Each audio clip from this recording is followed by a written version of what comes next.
सर्वांचं पुनश्च एकदा माझ्या यूट्यूब चॅनल हार्दिक स्वागत। सरकारी कर्मचाऱ्यांसाठी अतिशय महत्त्वाची बातमी, अत्यंत महत्त्वाचा हा व्हिडिओ आहे।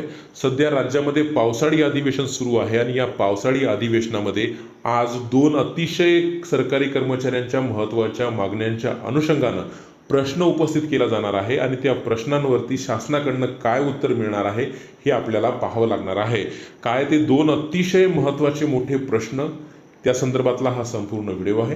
काय संपूर्ण व्हिडिओ आहे, कोणत्या कर्मचाऱ्यांसाठीचा हा संपूर्ण व्हिडिओ आहे, त्यासाठी विनंती एकच की व्हिडिओ हा शेवटपर्यंत पाहावा। तसंच याआधी जर आपण आमचं यूट्यूब चॅनल सबस्क्राईब केलं नसेल तर निश्चितच चॅनलला सबस्क्राईब करा, समोरील बेल आयकॉनला सुद्धा क्लिक करा, म्हणजे नवीन व्हिडिओचे नोटिफिकेशन आपणास नियमित मिळत राहतील।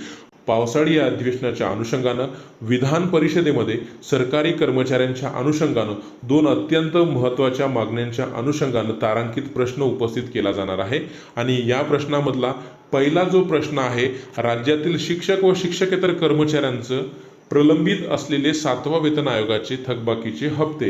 राज्यातील बऱ्याच शिक्षक आणि शिक्षकेतर कर्मचाऱ्यांना 7वा वेतन आयोगाचे हप्ते मिळाले आहेत, परंतु बऱ्याच असे राज्य सरकारी कर्मचारी शिक्षकेतर कर्मचारी आहेत, त्यांना 7वा वेतन आयोगाचा पहिला, दुसरा, तिसरा, चौथा यापैकी बरेच हप्ते मिळालेले नाही आणि या समस्येच्या अनुषंगानं शिक्षक आमदार किरण सरनाईक, श्री विक्रम काळे, श्री सत्यजित तांबे यांनी विधान परिषदेमध्ये आता प्रश्न उपस्थित केला आहे।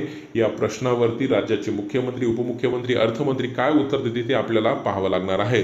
सोबतच दुसरा अतिशय महत्त्वाचा प्रश्न जो राज्यातील शिक्षक आणि शिक्षकेतर कर्मचाऱ्यांच्या बाबतीत विचारला आहे तो म्हणजे माननीय श्री कपिल पाटील साहेबांनी, आणि त्यांनी राज्यातील शिक्षक आणि शिक्षकेतर कर्मचाऱ्यांचं जे GPFचं खातं आहे ते ऑनलाईन करण्यात यावं किंवा ऑनलाईन करण्याबाबतचा प्रश्न उपस्थित केलेला आहे।